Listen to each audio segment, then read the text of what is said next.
The autumn wind carried the scent of dying leaves through the campus quad at Northern Michigan University as 5 friends loaded their beat-up Ford Explorer with sleeping bags, camping gear, and enough provisions for what they called their freedom trip.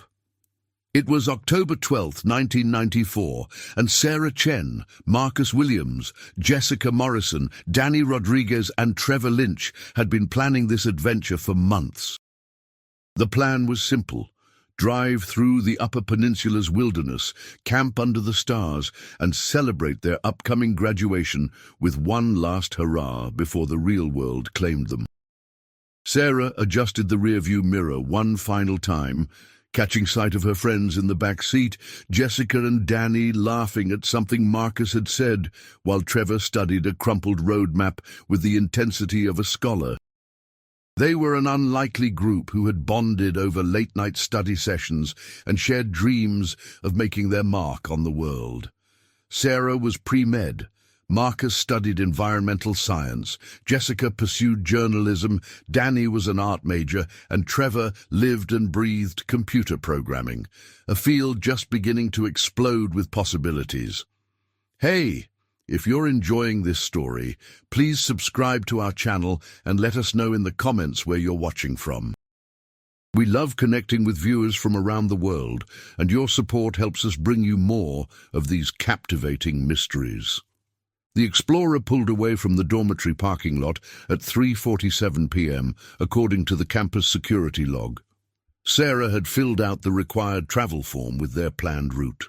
They would head north on Highway 41, then west toward the Upper Peninsula, where they intended to camp near Lake Superior's rugged shoreline. Their estimated return was Sunday evening, October 16th. Jessica's roommate, Amy Patterson, was the last person to speak with any of them, waving goodbye from her third-floor window as the vehicle disappeared around the corner of Maple Street. The first day unfolded exactly as they'd hoped. They stopped at a small diner in Lance, where the waitress, a middle-aged woman named Dolores Hartman, would later remember serving them coffee and pie around 6:30 p.m. The group seemed in high spirits, she told investigators, laughing and planning their route while spreading maps across the red vinyl booth. Marcus had asked about good camping spots along the lake, and Dolores had recommended Copper Harbor, about an hour's drive north.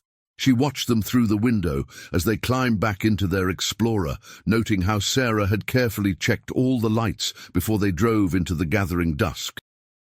That was the last confirmed sighting of the 5 friends. When Sunday evening came and went without word, their families initially weren't concerned. College students often extended trips, lost track of time, or decided to squeeze in extra adventures. But by Monday morning, when none of them appeared for classes and Sarah missed her part-time job at the campus bookstore, worry began to creep in. Sarah was responsible to a fault. She had never missed work without calling, never skipped classes, never left people wondering about her whereabouts. Jessica's mother, Linda Morrison, called the university on Monday afternoon. She had been expecting her daughter's usual Sunday night check-in call, the one Jessica made religiously every weekend without fail. When the call never came, Linda's motherly instincts kicked into overdrive. The campus security office confirmed that none of the 5 students had returned to their dormitories, and more troubling, their vehicle wasn't in any of the parking lots. By Tuesday, October 18th, the Houghton County Sheriff's Department had officially opened a missing persons investigation. Detective Ray Coleman, a 20-year veteran who had seen his share of missing campers and lost hikers, initially approached the case with cautious optimism. Young people often underestimated the wilderness, got turned around on unfamiliar roads, or had car trouble in areas with no cell phone coverage. The Upper Peninsula was vast and sparsely populated. It wouldn't be the first time campers had taken longer than expected to find their way back to civilization. The search began with the obvious places. Deputies drove the route the students had filed with the university, checking every campground, rest stop, and scenic overlook between Marquette and Copper Harbor. They spoke with park rangers, local business owners, and fellow campers who might have seen the group or their distinctive blue Explorer with its Michigan State University bumper sticker and ski rack. State police helicopters swept the coastline and forest roads, looking for any sign of the vehicle or an improvised campsite. As the days turned into weeks, the investigation expanded. Volunteers from the university joined professional search teams, combing through miles of wilderness on foot. The Coast Guard searched Lake Superior's shoreline, concerned that an accident might have sent the vehicle into the frigid waters. Divers explored areas where the road ran close to the lake, but the depths revealed nothing but rocks and fallen trees. The families arrived in Houghton to coordinate their own search efforts. Sarah's parents, Dr. Michael and Susan Chen, took leave from their medical practices in Grand Rapids. Marcus's mother, Dorothy Williams, drove up from Detroit with boxes of missing person flyers. The Rodriguez flew in from Phoenix, where Danny's father worked as an engineer. Jessica's parents came from their small farm outside Kalamazoo, and Trevor's family made the trip from suburban Chicago. Together, they established a command post at a local motel, spending their days driving back roads and their evenings making phone calls to anyone who might have information. The investigation revealed how carefully the friends had planned their trip. They had pooled their money to buy camping supplies, researched the area extensively, and even purchased topographical maps from the university bookstore. Trevor had withdrawn $200 from his checking account on October 11th. The ATM receipt was found in his dorm room, along with a handwritten list of supplies in his precise engineering script. Sarah had left detailed notes about their planned route with her resident advisor, and Jessica had promised to bring back photographs for an article she was writing about Michigan's natural beauty for the campus newspaper. Yet despite this careful planning, it was as if the five friends had simply vanished into thin air. Their vehicle hadn't been seen at any gas stations along their intended route after Lance. No park rangers had issued them camping permits. No other campers remembered seeing them at established campgrounds. The Ford Explorer, with its distinctive dent in the rear bumper from a minor parking lot accident, seemed to have disappeared completely. As autumn gave way to winter, the active search was scaled back. Though it never officially ended, the case remained open, and Detective Coleman continued following up on tips and possible sightings. A truck driver reported seeing a blue SUV broken down on a remote logging road in November, but when searchers investigated, they found only rusted car parts from decades earlier. A hunter claimed to have heard voices calling for help in the Huron Mountains, but extensive searches of the area turned up nothing. The families refused to give up hope. They organized their own searches every weekend, distributed flyers throughout the Upper Peninsula, and maintained contact with law enforcement agencies across Michigan. Chen hired a private investigator, a former Detroit police detective named Frank Kowalski, who brought fresh eyes to the case, but ultimately reached the same frustrating conclusion. The five friends had vanished without leaving behind any meaningful clues. Winter buried the Upper Peninsula under feet of snow, making any further outdoor searching impossible. The families had no choice but to wait for spring, praying that the melting snow would reveal something, anything, that might explain what had happened to their children. The case became a source of constant speculation in the local community. Some theorized about accidents in remote areas where the vehicle might have gone off a cliff or into a hidden ravine. Others suggested more sinister possibilities, that the friends had encountered someone dangerous in the wilderness or had been victims of foul play. The spring thaw of 1995 brought renewed search efforts, but also bitter disappointment.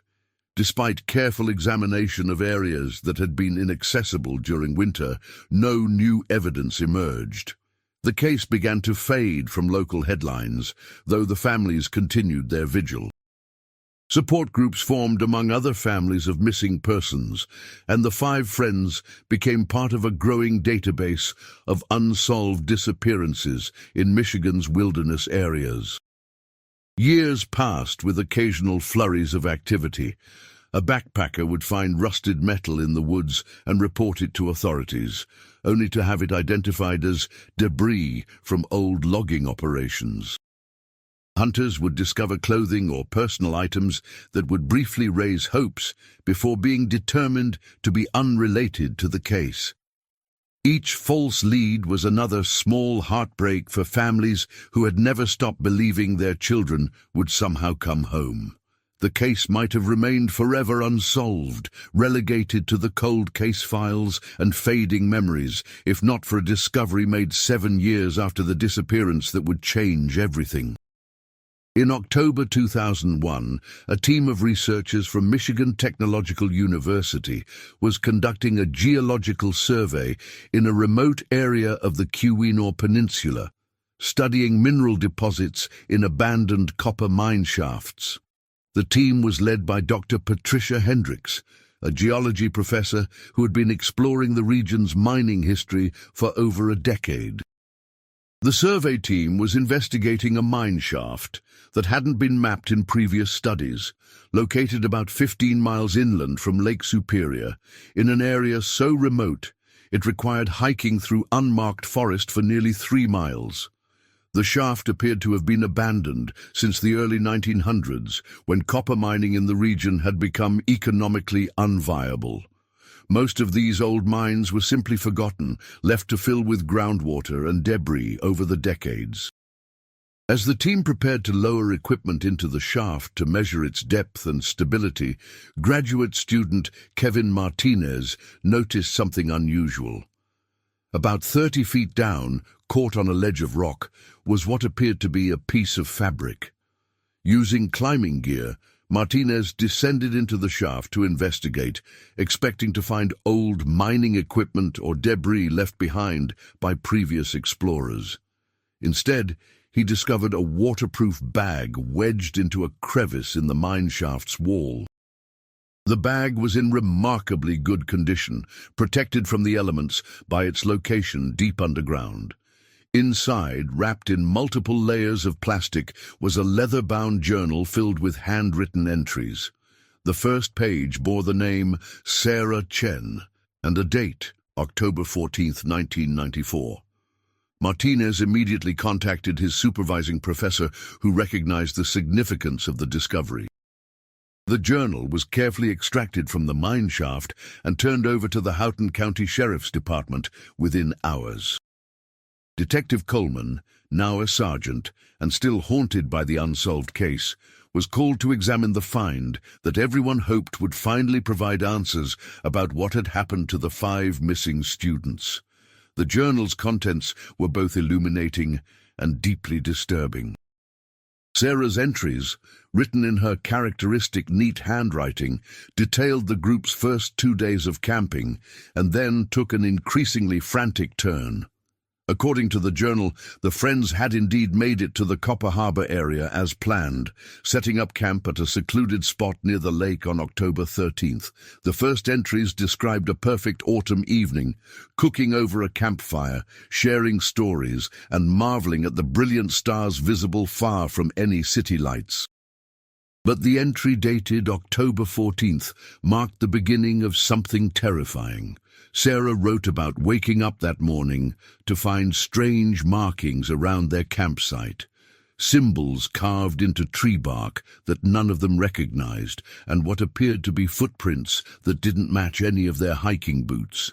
More disturbing, their food supplies had been disturbed during the night, though they had secured everything carefully before going to sleep. The friends had decided to break camp and move to a different location, but according to Sarah's increasingly shaky handwriting, they had become lost on what should have been familiar roads. The explorer's compass had begun spinning wildly, giving inconsistent readings, and Trevor's carefully marked maps seemed to no longer match the landscape around them. Roads that should have led back to Highway 41 instead wound deeper into unmarked forest. As Sarah's entries continued, they revealed a growing sense of panic and confusion. The group had encountered other people in the woods, individuals who watched them from a distance, but never approached or responded to calls for help. Danny had tried to sketch some of these mysterious figures, and his drawings, reproduced in Sarah's journal, showed tall, thin people wearing what appeared to be old-fashioned clothing. The final entries in the journal painted a picture of 5 terrified young people who had realized they were in serious danger. Sarah wrote about finding their vehicle's tires slashed one morning, stranding them deep in the wilderness with no means of communication or transportation. The group had decided to try hiking out, following what appeared to be an old logging road, but had instead found themselves at the entrance to an abandoned mining area. The last entry, dated October 16th, the day they were supposed to return to campus, was barely legible. Sarah's normally precise handwriting had deteriorated into desperate scrawls. She wrote about hearing voices in the darkness, about Trevor disappearing while gathering firewood, about Jessica becoming hysterical when they found what appeared to be bones near one of the mine entrances. The entry ended mid-sentence with the words, "They're coming back and we can't hide anymore, and I don't think we're going to." The journal's discovery sent shockwaves through the law enforcement community and the families who had never stopped searching for answers. Here, finally, was evidence that the 5 friends had survived at least 4 days after their disappearance, and clear indication that they had encountered something or someone in the wilderness that posed a deadly threat. But the journal also raised more questions than it answered. Who were the mysterious figures Sarah described? What had happened to the other 4 members of the group? And most importantly, where were their bodies? The discovery triggered the largest search operation in the region's history. Federal agencies joined local law enforcement in an intensive investigation of the abandoned mining area where the journal had been found. Specialized teams with ground-penetrating radar combed through dozens of mine shafts, looking for any sign of the missing students or their belongings. Forensic anthropologists were brought in to examine any bone fragments discovered in the area, though initial tests revealed only animal remains from the natural deaths of wildlife over many years. The FBI's involvement brought new resources and expertise to the investigation. Special Agent Maria Santos, who specialized in cases involving missing persons in wilderness areas, coordinated a multi-agency task force that approached the case with fresh analytical methods. The journal was subjected to extensive forensic analysis to confirm its authenticity and extract any possible additional evidence from the pages, ink, and paper. Handwriting experts confirmed that the journal entries were indeed written by Sarah Chen, comparing them to samples of her class notes and personal letters. The paper and ink were consistent with a journal that could have been purchased in 1994, and there were no anachronistic elements that would suggest the journal had been created as a hoax. More intriguingly, forensic analysis revealed traces of substances on the journal's pages that matched soil and mineral compositions specific to the copper mining region where it was found. The investigation also uncovered disturbing historical connections to the area where the journal was discovered. Research into local records revealed that the region had been the site of several unexplained disappearances dating back to the early 1900s, when mining operations were still active. A review of old newspaper archives found reports of miners who had vanished without trace, and at least 3 documented cases of families who had disappeared while camping or hunting in the area over the past century. Local Native American tribes, when consulted about the region's history, spoke reluctantly about areas they had traditionally avoided, places they considered spiritually dangerous or cursed. Tribal elders mentioned legends about people who lived deep in the earth, emerging only to claim the unwary. While investigators approached these accounts with professional skepticism, They couldn't ignore the pattern of disappearances that seemed to cluster around specific geographical areas. As the search expanded, investigators made additional disturbing discoveries. In the mine shaft, approximately half a mile from where Sarah's journal was found, search teams recovered fragments of clothing that forensic analysis matched to fibers found in the dormitory rooms of the missing students. A piece of blue denim was consistent with the jacket Jessica Morrison had been wearing when she left campus, and threads from a red flannel shirt matched the one Trevor Lynch's roommate remembered him packing for the trip. But perhaps the most chilling discovery came when investigators explored the deepest accessible areas of the mine complex. Using robotic cameras, they found evidence of recent human activity in shafts that should have been untouched for decades. Fresh tool marks on stone walls, recently disturbed earth, and most disturbingly, what appeared to be living spaces carved into the rock, crude chambers furnished with stolen camping equipment and personal belongings that could have come from any number of missing persons over the years. The investigation team realized they were dealing with something far more complex than a simple accident or even a single act of violence. The evidence suggested an organized group of people living in the abandoned mine system, possibly for decades, surviving by preying on isolated campers and hikers who ventured too deep into the wilderness. The scope of the operation and the sophistication required to remain hidden for so long indicated a level of planning and resources that went far beyond opportunistic crime. Federal investigators began approaching the case as a potential serial crime operation, possibly involving multiple victims over many years. They expanded their search to include cold cases from across the Upper Peninsula and northern Wisconsin, looking for patterns that might connect other disappearances to the mine complex. What they found was disturbing. Over the past 30 years, more than 20 people had vanished in the region under circumstances similar to those experienced by Sarah Chen and her friends. The case attracted national attention as details of the investigation leaked to the media. The discovery of Sarah's journal and the evidence of an underground community preying on wilderness visitors captured the public imagination and sparked intense speculation about how such a situation could exist undetected in modern America. Television news crews descended on the quiet Upper Peninsula communities, transforming the investigation into a media circus that complicated law enforcement efforts. As winter approached in late 2001, the active search had to be scaled back once again, but investigators had gathered enough evidence to support a massive operation planned for the following spring.